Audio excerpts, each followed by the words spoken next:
চলো আজকে তোমাদের সাথে আমার বার্থডে ব্লগটা শেয়ার করি। জন্মদিন মানেই ভালো মন্দ খাওয়া দাওয়া, তো সকালের ব্রেকফাস্ট দিয়ে শুরু করি ব্লগটা।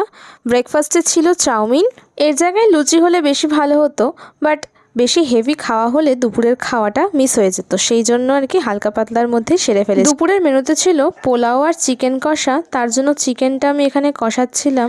আগে থেকেই আমি চিকেনটা প্রিপেয়ার করে রেখেছিলাম, তারপর পোলাওটা বানানোর জন্য প্রিপারেশন নিচ্ছিলাম। প্রথমবার আমি একা হাতে কারোর হেল্প ছাড়া পোলাও বানাচ্ছিলাম।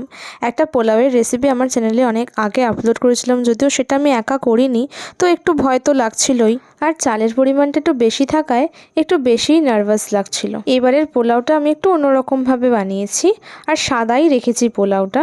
হোপফুলি চালটা গলে যায়নি, অনেকটা পরিমাণ থাকাতেও ভালো ঝুরঝুরে পোলাও বানিয়েছিলাম আমি, আর এর স্বাদও কিন্তু মন্দ হয়নি। তোমাদের পোলাও কেমন লাগে কমেন্টে অবশ্যই জানিও। পোলাও, চিকেন কষা, মিষ্টি দই, সাথে ছিল মিষ্টি যেটার ভিডিও আর নেওয়া হয়নি।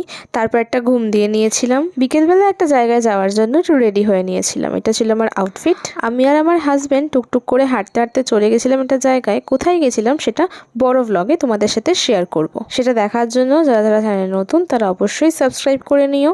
আর আমার এই লুকটা কেমন লাগছে কমেন্টে অবশ্যই জানিও। দেন সন্ধে সন্ধে বাড়ি এসে কেক কেটে নিলাম, যেটা হয়ে থাকে বার্থডেতে, কেক তো মাস্ট। এই কেকটা আমার হাজব্যান্ড আমাকে রাত 12টার সময় সারপ্রাইজ দেওয়ার জন্য এনেছিল, বাট রাত 12টার আগেই আমি ঘুমিয়ে পড়েছিলাম, তাই জন্য আর কাটা হয়নি। দেন এটা ছিল সেকেন্ড কেক, যেটা আমার কাকি বানিয়েছে বাড়িতে। আর এই বাড়িতে বানানো কেকটা কিন্তু দারুণ খেতে হয়েছিল। আমার কাকি ভালোই কেক বানায়, প্রতি বছরই আমার জন্মদিনে বা বাড়ির কারো জন্মদিন থাকলে আমার কাকি একটা কেক বানাবেই। তো এই কেকটা রাত্রেবেলা কাকিদের ঘরেই কেটেছিলাম। তো এইভাবেই কাটলো আমার বার্থডের দিনটা। আশা করি তোমাদের ভিডিওটা ভালো লেগেছে। ভালো লাগলে অবশ্যই লাইক করে দিও, চাইলে বন্ধুদের সাথে শেয়ারও করতে পারো। And also do not forget to subscribe. So